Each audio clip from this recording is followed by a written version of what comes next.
Bien, merci à vous. Nous allons donc poursuivre aujourd'hui notre étude de l'évangile de Jean au chapitre 4. Ce sera ce matin la dernière prédication sur le chapitre 4 et Dieu voulant, on continuera la semaine prochaine. Et c'est le troisième thème sur l'évangélisation que nous trouvons dans ce chapitre 4. Et nous avons vu deux premiers thèmes, deux premiers points qui étaient les suivants. Le premier point, c'était comment évangéliser. Et pour ceux qui étaient là la semaine dernière, c'était les motivations pour évangéliser. Alors si vous n'étiez pas là la semaine dernière, je vous rappelle que vous pouvez retrouver toujours les prédications sur le site de l'Église ou sur la chaîne YouTube de l'Église. Et ce matin, nous allons répondre à la dernière question qui est la suivante. Pourquoi nous n'évangélisons pas toujours? On va prier juste avant. Père Céleste, nous voulons te remercier de nous faire la grâce d'être dans ta maison ce matin. Je veux te remercier pour chaque personne ici présente. Je veux te demander de nous disposer favorablement pour que nous puissions être attentifs à ta parole, à ce que tu veux nous enseigner, afin que nous puissions l'entendre, le comprendre, le retenir et le mettre en pratique, pour ta gloire. Merci de nous utiliser, Seigneur, pour continuer d'annoncer l'Évangile, cette bonne nouvelle de ton sacrifice, de ta mort et de ta résurrection. Merci d'être avec ceux qui ne sont pas là, qui n'ont pas pu venir aujourd'hui. Merci de les garder. Et je te prie pour tous ceux qui également vont suivre cette prédication sur Internet, que tu parles dans leur cœur également, et que tu continues de transformer les vies. Et c'est en ton nom que nous te prions. Amen. Alors je vous pose la question, selon vous, ou ce qu'il peut y avoir dans vos pensées ou dans la pensée des autres, pourquoi nous n'évangélisons pas toujours? Selon vous. Ou si vous préférez, pourquoi nous ne saisissons pas toujours les opportunités qui se présentent à nous pour témoigner? Par peur un peu de choquer, voilà. Alors par peur de choquer. De choquer. Ok. D'offenser. Par peur. D'accord, par peur. Ok.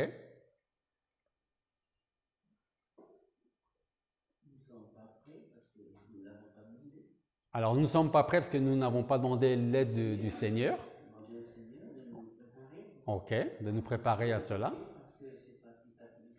Ok, c'est pas si facile que ça. Je répète pour ceux qui nous suivent, hein, parce que le micro va pas jusque là-bas. Ok. On n'est pas toujours prêt à le faire. Ok, de demander au Seigneur de nous aider à être prêts. Ok, demander au Seigneur comment nous pouvons être prêts et surtout ce qu'il faut annoncer. Ok. La peur de ne pas être à la hauteur du témoignage. D'accord, intéressant aussi. Il faut se préparer à ça, en fait. Parce que quand on a une opportunité, c'est vrai qu'on n'a pas toujours le réflexe de... Alors il faut être prêt à saisir l'opportunité, c'est ce que tu dis. C'est ça, donc en fait, à la limite, il faudrait presque prier en permanence. Il faudrait prier en permanence. D'ailleurs, je pense que c'est ce que l'apôtre Paul dit en Thessaloniciens. Oui. Prier sans cesse. Okay? Prier sans cesse, ça ne veut pas dire prier 24 heures sur 24, mais ça veut dire soyons toujours dans l'esprit de prière, prêt à prier quelles que soient les circonstances. Confiance en nous pour témoigner. Ok, on n'a pas confiance en nous pour témoigner. Et du coup, on n'ose pas. Ok.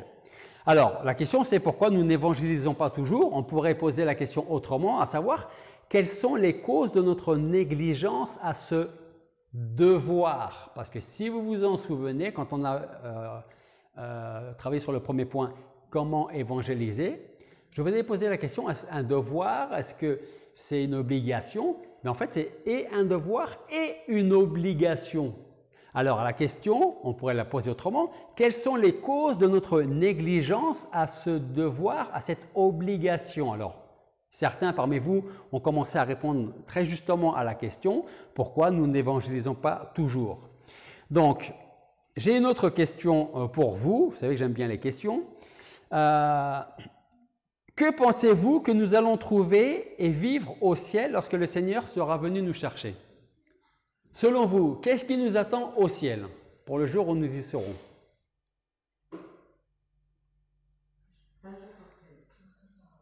Un jour après l'autre, ça ne me va pas comme réponse. Moi, je veux savoir ce que dans votre esprit, comment vous voyez le ciel qui vous attend, qui nous attend quand le Seigneur va venir nous chercher? Qu'est-ce qui nous attend là-haut? Je n'imagine rien, j'ai confiance. D'accord. Donc, pour ceux qui nous suivent, je n'imagine rien, j'ai confiance. C'est Nina qui répond jamais à mes questions, mais merci Nina. C'est pour ça qu'on t'aime. Comment vous voyez le ciel? La vie éternelle, la récompense. Si vous avez lu un petit peu l'Apocalypse, vous avez un petit peu une idée, avec ses rues pavées d'or, ce qui peut nous attendre, les anges, ceux qui nous ont précédés, de voir le Seigneur, de voir les grands hommes de la Bible, les grandes femmes de la Bible, de pouvoir parler avec eux, de pouvoir parler avec le Seigneur. Il y a tellement de choses qui peuvent nous passer par l'esprit quand on pense à ce qui nous attend au ciel. Okay? Donc ça, c'est une première question.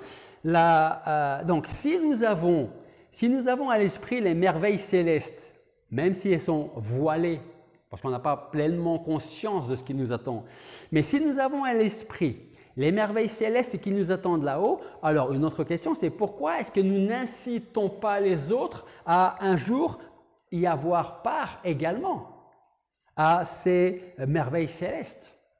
Ça, c'était la première question. L'autre question qui est carrément l'opposé. Que pensez-vous des pécheurs non repentants qui, aujourd'hui et pour l'éternité, se trouvent en enfer? Que pensez-vous qu'ils sont en train de vivre aujourd'hui en enfer? En enfer? Oui. Si j'avais su. Peut-être si on me l'avait dit. Qu'est-ce que ces gens peuvent vivre aujourd'hui? Sans penser à ce qu'ils peuvent penser, mais qu'est-ce qu'ils vivent aujourd'hui dans ce lieu de tourment? Les tourments, l'enfer. Hein?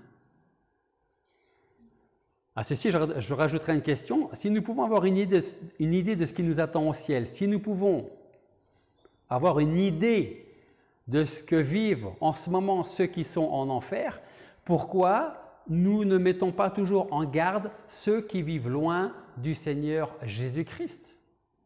On est un peu paradoxal parfois parce que, j'espère que ce n'est pas le cas à chaque fois et pour tout le monde, mais parfois on pense à ce qui nous attend au ciel, mais on n'incite pas les autres à y avoir part. Parfois on pense à ce que les gens pécheurs non repentants vivent et concrètement aujourd'hui en enfer et on n'a pas forcément à cœur de parler à d'autres pécheurs pour que ces personnes-là évitent ce que vivent aujourd'hui certaines personnes. Et Nadine a dit quelque chose de très intéressant, « si j'avais su » ou « si on m'avait dit ». Peut-être qu'une des raisons de notre négligence serait peut-être, et vous l'avez exprimé, le prétexte d'incapacité. Je ne parle pas la langue, je ne sais pas parler, j'ai du mal à parler en public, j'ai peur de ne pas savoir quoi dire, par exemple. Je ne sais pas comment faire, je ne sais pas quoi dire, ou même que vont penser les personnes à qui je vais témoigner, ou plutôt à qui je dois témoigner. Il y a un homme comme ça qui utilisait des prétextes comme ça pour ne pas faire ce qu'il devait faire. C'était qui dans l'Ancien Testament? Il y en avait quelques-uns. Il y avait Jonas, mais ce n'est pas lui que j'ai en tête. Sur une montagne, un buisson ardent, Moïse. Regardez avec moi, Exode chapitre 4, versets 1 à 12. Exode chapitre 4, versets 1 à 12, et pendant que vous cherchez ce passage, je vous repose des questions qu'on pourrait se poser. Je ne sais pas comment faire. Je ne sais pas ce que je dois dire. Que vont penser les personnes à mon témoignage? Dans notre passage en Exode, Dieu demande à Moïse d'aller délivrer son peuple d'Égypte. Donc, Exode chapitre 4, verset 1. Et Moïse répondit et dit, « Mais voici, ils ne me croiront pas et ils n'obéiront pas à ma voix, car ils diront, l'Éternel ne t'est pas apparu. » Et l'Éternel lui dit, « Qu'as-tu dans la main ?» Il répondit, « Une verge. » Et il dit, « Jette-la par terre. » Il la jeta par terre et elle devint un serpent. Et Moïse s'enfuit devant lui. Alors l'Éternel dit à Moïse, « Étends ta main, saisis-le par la queue. » Il étendit la main et le saisit, et il redevint une verge dans sa main. C'est afin, dit l'Éternel, qu'ils croient que l'Éternel, le Dieu de leur père, le Dieu d'Abraham, le Dieu d'Isaac, le Dieu de Jacob, t'est apparu. L'Éternel lui dit encore, « Mets ta main dans ton sein. » Et il mit sa main dans son sein, puis il la retira. Et voici sa main était blanche de lèpre comme la neige.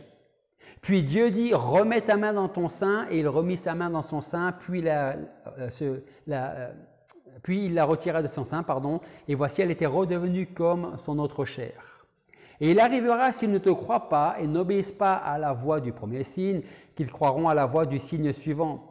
Et s'ils ne croient pas même à ces deux signes et n'obéissent pas à ta voix, tu prendras de l'eau du fleuve, tu la répandras sur la terre, et l'eau que tu auras prise du fleuve deviendra du sang sur la terre. On va s'arrêter d'abord sur ces 8 premiers versets. Ce qui est intéressant, est-ce qu'on vous dira si un jour vous faites de la randonnée et puis que vous avez quelques buissons et des choses comme ça, et que vous avez un serpent qui passe devant vous, bon, il faut l'éviter. Mais une chose surtout qu'il ne faut pas faire, il ne faut jamais prendre un serpent par la queue. Pourquoi ?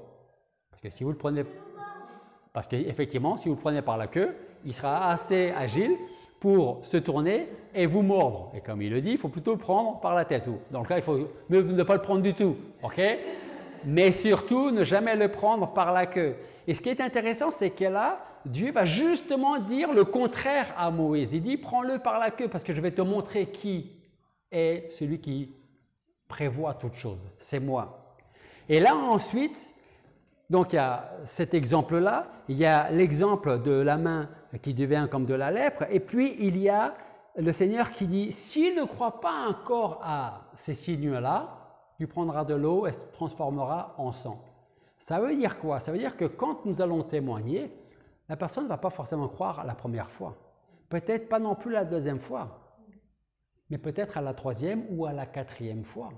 Là, le Seigneur est tout simplement en train de dire à Moïse, persévère, continue. Ils ne vont pas t'écouter, ils ne vont pas te croire au premier signe, ce n'est pas un problème. Peut-être pour toi, mais pas pour moi. Tu feras cet autre signe. Et s'ils ne t'écoutent pas, s'ils ne te croient toujours pas, tu feras encore un troisième signe. Continue. Donc, dans cette première partie du texte, versets 1 à 8, Dieu est tout simplement et très clairement en train de dire à Moïse, « Je suis avec toi, ne t'inquiète pas. » Ok? S'il ne me croit pas, qu'est-ce que je vais dire? Qu'est-ce que je vais faire? Je suis avec toi. Et on reprend au verset 10, parce que Moïse ne va pas arrêter là. Qu'est-ce qu'il dit au verset 10?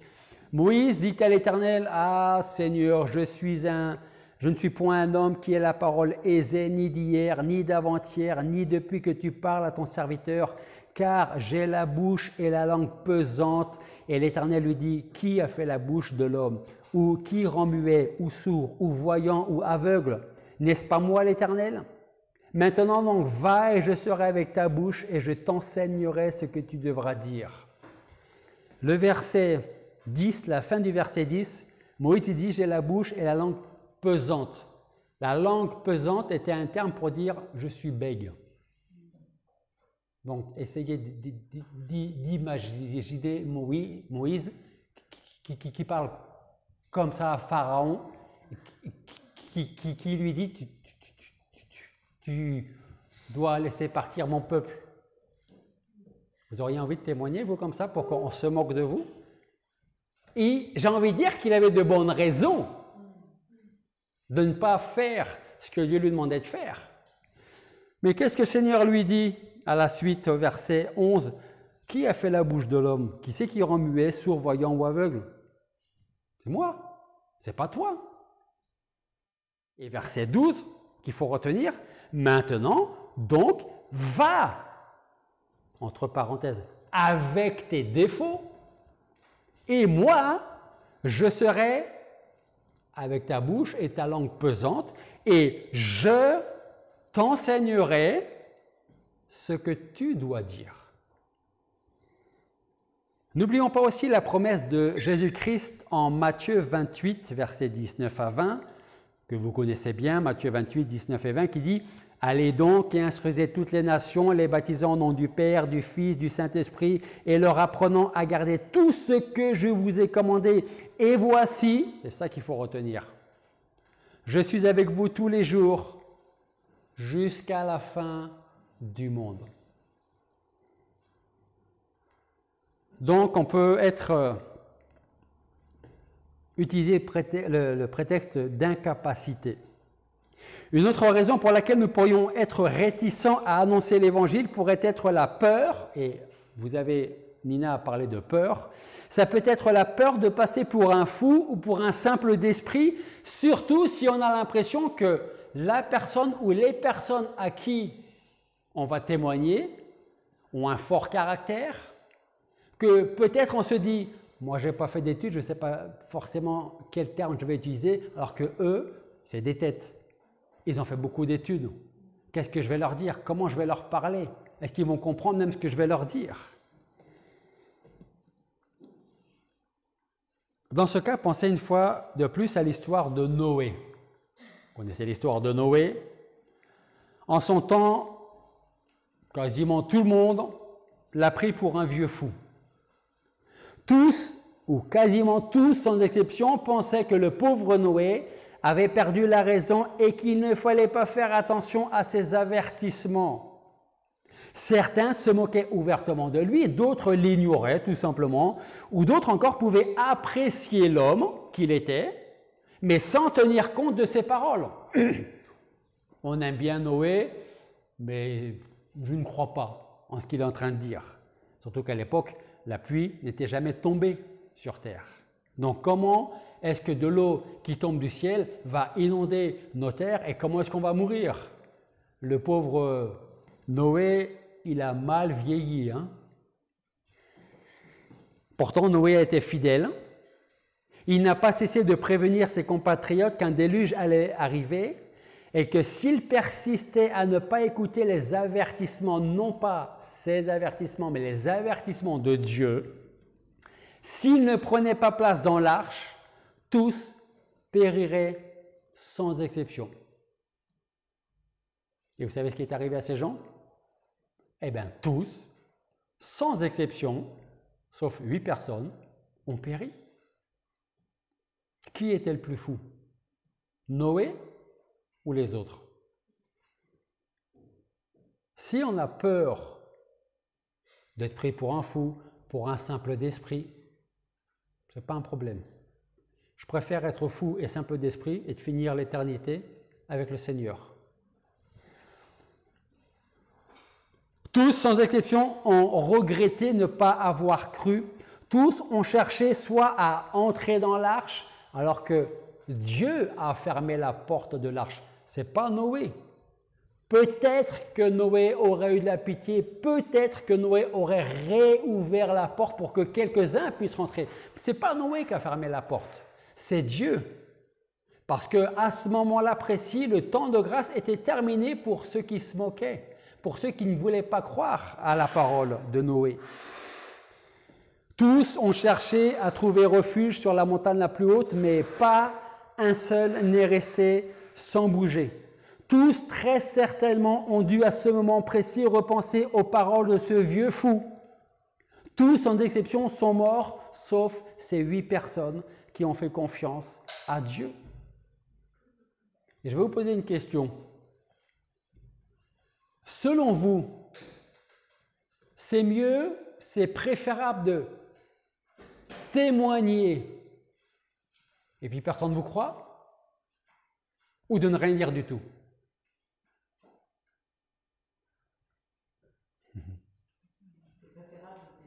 C'est préférable de témoigner. Alors on pourrait dire que c'est la même chose, parce que de toute manière, si je témoigne mais qu'il ne m'écoute pas, si je dis rien, il ne va pas m'écouter non plus, donc le résultat c'est le même. Le résultat c'est le même à une différence.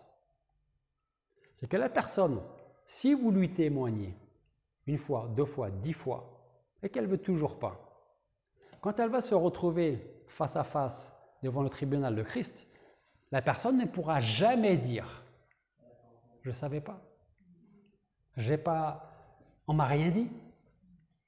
Parce que s'il y a des couronnes, des récompenses, comme l'a dit Christophe, au ciel, il y a des degrés de condamnation en enfer, entre celui qui ne savait vraiment pas et celui qui savait mais qui n'a pas voulu venir.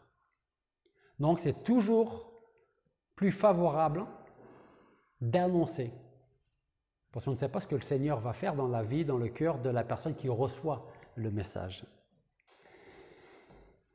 Donc le temps de la grâce était passé pour eux, c'est exactement la même chose pour les pécheurs aujourd'hui qui sont loin de Dieu.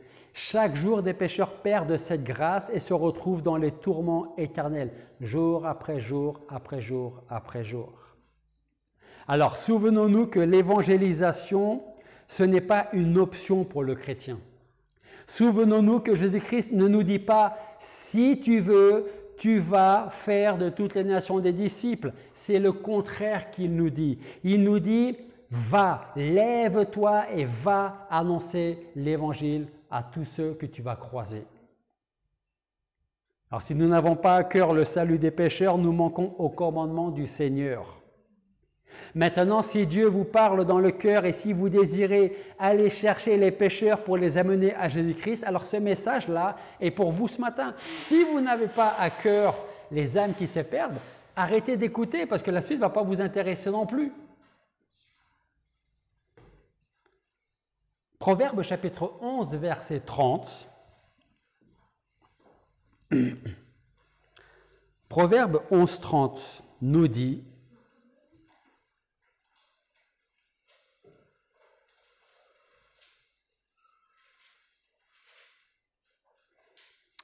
Le fruit du juste est un arbre de vie,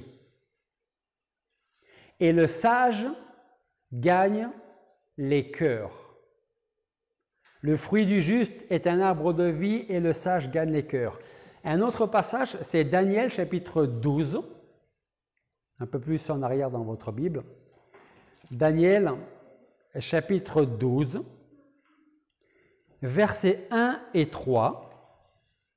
Et dans ce passage, nous lisons « En ce temps-là se lèvera Michaël, le grand chef qui tient ferme pour les enfants de ton peuple, et ce sera un temps de détresse tel qu'il n'y en a point eu depuis qu'il existe des nations, jusqu'à ce temps-là. En ce temps-là, ton peuple échappera, à savoir quiconque sera trouvé inscrit dans le livre. Et plusieurs, verset 2, de ceux qui dorment dans la poussière de la terre se réveilleront, les uns pour la vie éternelle, les autres pour l'opprobre et une infamie éternelle. Verset 3, ceux qui auront été intelligents ou sages, selon les versions, brilleront comme la splendeur de l'étendue, et ceux qui en auront amené plusieurs à la justice brilleront comme des étoiles à toujours et à perpétuité. Vous avez entendu ce verset 3 ? Ceux qui auront été intelligents ou sages, ceux qui vont témoigner, brilleront comme la splendeur de l'étendue, et ceux qui en auront amené plusieurs à la justice, à Christ, brilleront comme des étoiles à toujours et à perpétuité. Vous n'avez pas envie, quand vous serez au ciel, il n'y a aucun orgueil là, il n'y a aucune mauvaise fierté. Mais vous n'avez pas envie, un jour, quand vous allez arriver au ciel, que quelqu'un vienne vous voir et vous dise « Merci parce que c'est grâce à toi que je suis là. » Quand je dis ça, c'est grâce au Seigneur. C'est lui qui sauve, ce n'est pas nous qui sauvons les gens. Mais que la personne vient vous voir et qui vous dit « Merci parce qu'un jour, tu m'as parlé de Jésus-Christ et j'ai été convaincu, je suis venu au Seigneur et grâce au Seigneur, je suis maintenant là avec lui et avec toi. » Vous n'avez pas envie d'entendre ça un jour? Il n'y a rien d'orgueilleux là-dedans. Moi, j'aimerais bien, moi. J'aimerais bien. Un autre exemple, l'apôtre Paul. Sa vie entière. Alors, à partir du moment où il a commencé à s'appeler Paul, Saul, c'était autre chose. Mais à partir du moment où il a commencé à se faire appeler Paul, tout le reste de sa vie a été entièrement contrôlé pour un seul but et un seul désir. Paul avait un seul but et un seul désir. 1 Thessaloniciens chapitre 2. On va trouver ce but et ce désir. 1 Thessaloniciens chapitre 2, versets 19 et 20.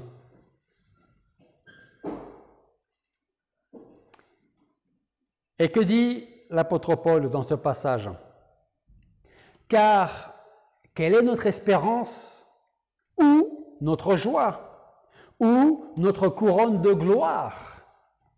N'est-ce pas vous aussi en la présence de notre Seigneur Jésus-Christ à son avènement?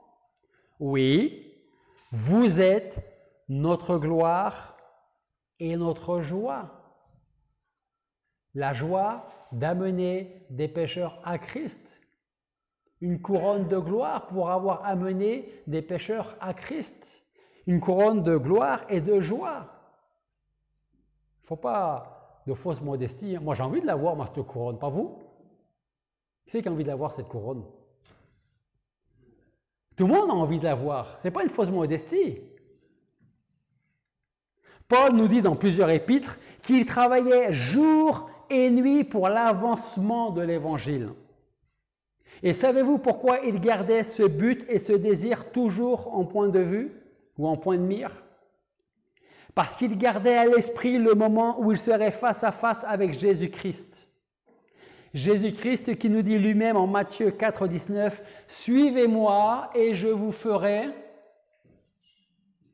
pécheurs d'hommes. » Est-ce que quelqu'un... ma question c'est, est-ce que vous avez décidé de suivre le Seigneur? Ok. Qu'est-ce que Jésus nous dit là? Tu veux me suivre? Viens. Suis-moi et je te ferai pécheur d'hommes. Marc 1, 17, venez avec moi et je vous ferai pécheur d'hommes. Et maintenant, écoutez ce que je vais vous dire parce que c'est très important. Si vous devez retenir quelque chose, retenez au moins ça du message. Nous ne pouvons pas vivre pour le Seigneur sans devenir des pécheurs d'hommes. Nous ne pouvons pas suivre le Seigneur sans devenir des pécheurs d'hommes. Nous ne pouvons pas dire « Oui, Seigneur, je te donne ma vie et je veux faire ta volonté » sans devenir des pécheurs d'hommes.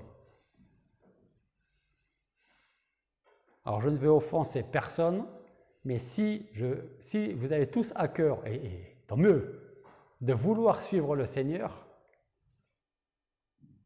quelle est la dernière personne que vous avez amenée au Seigneur?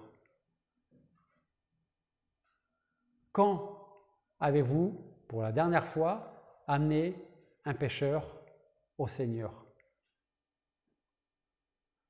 C'est intéressant de se poser la question quand même de temps en temps. Hein? On veut tous suivre le Seigneur, et vous avez raison, nous avons raison. Tu veux me suivre? Viens, et je ferai toi un pécheur d'hommes. Alors pour conclure ce message, je voudrais vous laisser un dernier passage qui se trouve dans le psaume 51, versets 12 et 13. Regardez le psaume 51, versets 12 et 13, et j'aimerais vraiment que ces versets soient votre prière, notre prière. Psaume 51,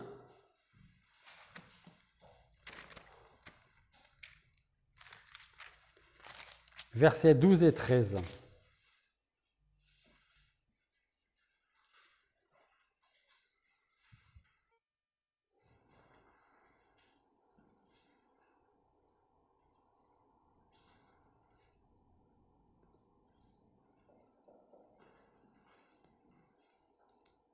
On va lire même du verset 12 au verset 15. Et nous lisons « Ô Dieu, crée en moi un cœur pur et renouvelle en moi un esprit droit. Ne me rejette pas loin de ta face et ne m'ôte pas ton Esprit Saint. » Verset 14 « Rends-moi la joie de ton salut et que l'esprit de bonne volonté me soutienne. » Et regardez le verset 15, qu'est-ce qu'il dit? Après qu'il dit « Rends-moi la joie de ton salut, que l'esprit de bonne volonté me soutienne. » Et après, je pourrai enseigner tes voies aux transgresseurs et les pécheurs se convertiront à toi. Rends-moi la joie de ton salut. Que l'esprit de bonne volonté me soutienne, que cet esprit me pousse à saisir chaque opportunité que tu mets devant moi pour que je puisse enseigner, pour que je puisse annoncer, pour que les transgresseurs de ta loi, les pécheurs, reviennent à toi et se convertissent à toi. Prions. Père Céleste, nous voulons te remercier parce que tu as fait de nous des pécheurs d'hommes et en même temps nous voulons te demander pardon parce que parfois nous ne prenons pas ce rôle comme nous devrions. Peut-être parce que nous nous plaisons dans les circonstances, dans la vie que nous avons et cela peut-être nous suffit. Et c'est aussi peut-être pour cela que nous ne faisons pas ce que tu nous demandes de faire. Alors Seigneur, comme le dit ce dernier passage, rends-nous la joie de ton salut et qu'un esprit de bonne volonté nous soutienne pour enseigner tes voies aux transgresseurs et pour que les pécheurs puissent venir à toi, qu'ils soient sauvés. Utilise-nous pour cela, avec nos faiblesses, nos défauts, nos qualités, et que nous mettions de côté toutes ces excuses, ces prétextes que nous pourrions avoir pour ne pas faire notre devoir et notre obligation. Comme tu l'as dit à Moïse, c'est moi qui conduis toutes choses, c'est moi qui serai avec toi, c'est moi qui vais te dire ce que tu dois dire. Alors Seigneur, que ces paroles soient aussi pour nous et que nous puissions être remplis de confiance, que tu seras avec nous, que c'est toi qui vas nous donner les paroles que nous devons dire en chaque circonstance. Merci Seigneur de faire de nous de vrais pécheurs d'hommes pour que ton Église ici, ta maison, soit remplie encore plus semaine après semaine. Merci pour ton salut en Jésus-Christ et c'est en son nom que nous te prions. Amen.